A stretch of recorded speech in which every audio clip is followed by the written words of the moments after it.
In today's video, we are going to talk about getting prepared for a new homeschool year. I cannot believe it is that time of year. Again, I feel like the summer flew by. So I'm going to share with you guys the steps that I go through to get ready for our new school year and just some things that I do that may be helpful to you. Everybody's homeschool journey is different. So these are just tips. Like they're just things that work for me that may work for you. So let's get into part one of getting ready for another homeschool year.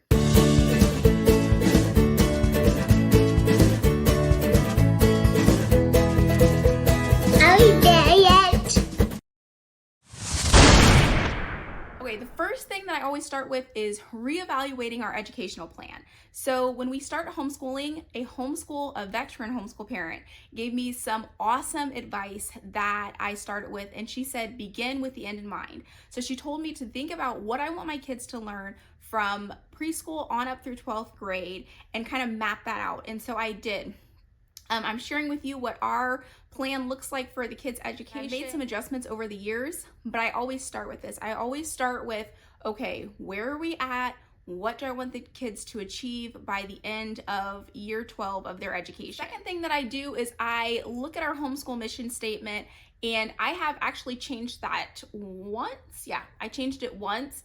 So I cannot remember what our homeschool mission statement was when we started, but this is our homeschool mission statement now. And this kind of just grounds our homeschool. So our family has a mission statement, and then our homeschool mission statement is similar, but just a little bit different because it's more kid focused, what we want our kids to accomplish. But I really like doing this because what happens is if you're a new homeschooling family, you may experience this, but if you are a person that has been homeschooling, you've probably experienced where you have all of these opportunities and you're like, okay, we could do this, we could do this, we could do this. There's tons of curriculum, there's tons of options, and sometimes it can be overwhelming with what to choose. But my kind of trick for that is to look at our homeschool mission statement, and I have not been perfect at this by any stretch of the imagination. I can think of 2 years that we've homeschooled where I really haven't checked in on our homeschool mission statement, and the amount of stuff that we were doing was evidence of that. I mean, I just piled on so many things that I look back and I'm like, why were we doing that? And so I would really encourage you to take some time to really think through, what do you want your homeschool journey to look like? What do you want, if your kids can only take a few things out of this homeschool journey, what are the most important things that you want your kids to learn?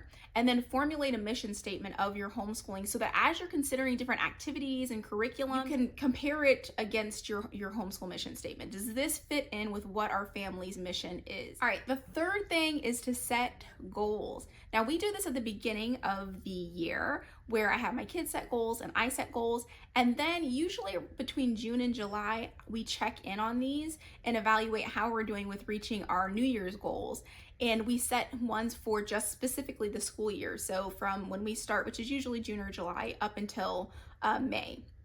So this is a great time to sit down and think, okay, what do we want to accomplish as a family this year? What are 3 goals that we would have for that? And then maybe 3 goals that you have for each of your kids. What do I want, each of my children to accomplish this year? And then have your kids think about, what do they want to accomplish this year, and write it down.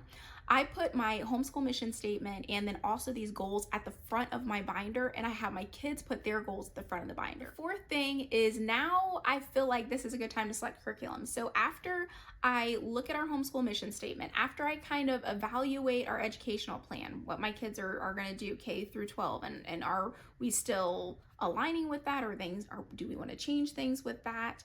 And then after I set goals, that's the point that I start looking at curriculum.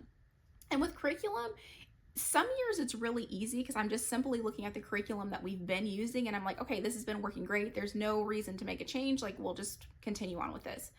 Other years, like this year, it's almost like starting from scratch again, because some curriculum that we had been using previously is not working for us anymore.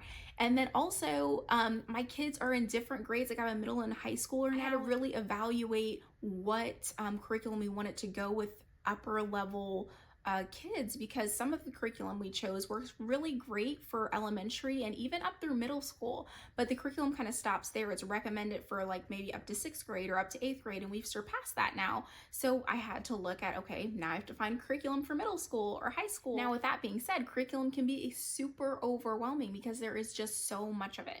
And so I'm just gonna give you a couple tips that somebody passed. Some of this are things that other homeschooling parents, veteran homeschooling parents, have passed on to me.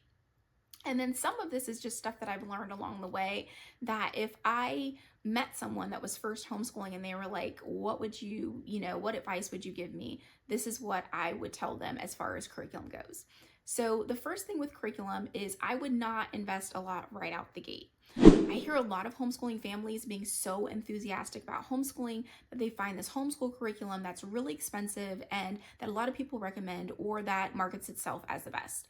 And then the family invests the hundreds of thousands of dollars into the curriculum just to get in a few weeks in the curriculum and then decide, this is terrible, we don't like it, it doesn't work for my child. And then you're out a ton of money, and you feel that can lead to discouragement, right? You feel defeated, discouraged, I've wasted all this money, oh my goodness.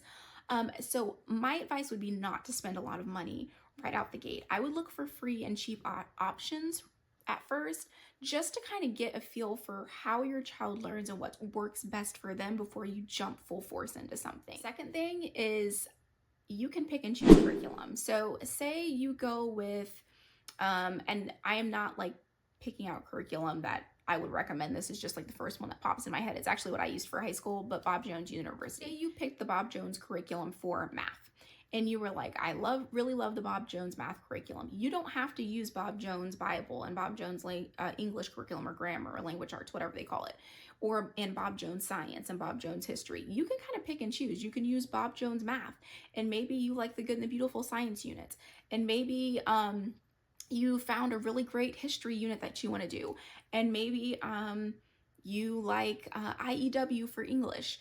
You can pick and choose different curriculums and kind of mix and match what works for your child. So I hear a lot of parents kind of saying that they want to find a curriculum so they can just buy all the subjects, and that would be easy. But part of the beauty of being homeschoolers is we get to custom curate our children's education to their specific needs. And so a lot of times, most of the time, what I find is that you have to pick from different curriculum in order to make that happen. Because maybe your child's ahead in math, but they're behind in language arts.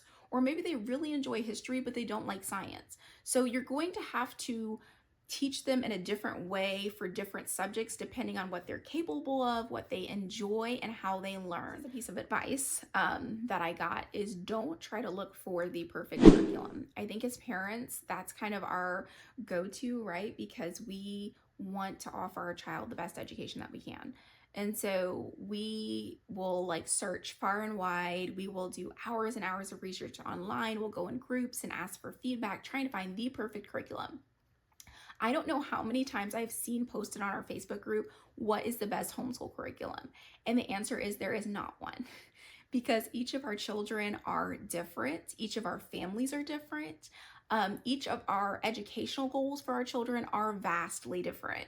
So there is not a best homeschool curriculum. That's what makes homeschooling a little more difficult, is like I said, it is a custom curated education. So that means that you get to custom build your child's education.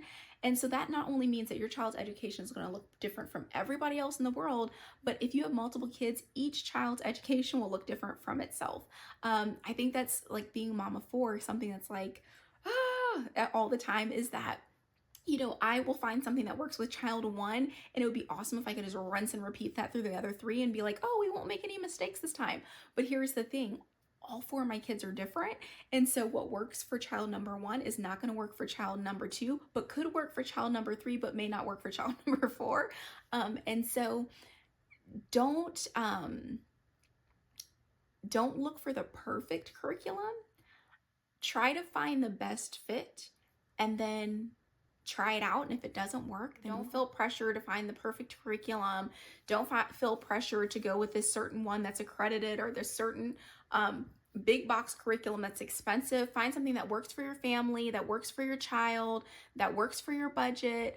And It will be okay. I promise. All right, so this is the end of this first video. Your challenge today is to think through if any of these things could be helpful to you in your homeschooling, and if they can, dedicate about 30 minutes to implementing something that would be helpful for you. As I always say, enjoy the road of life, and we'll see you next time.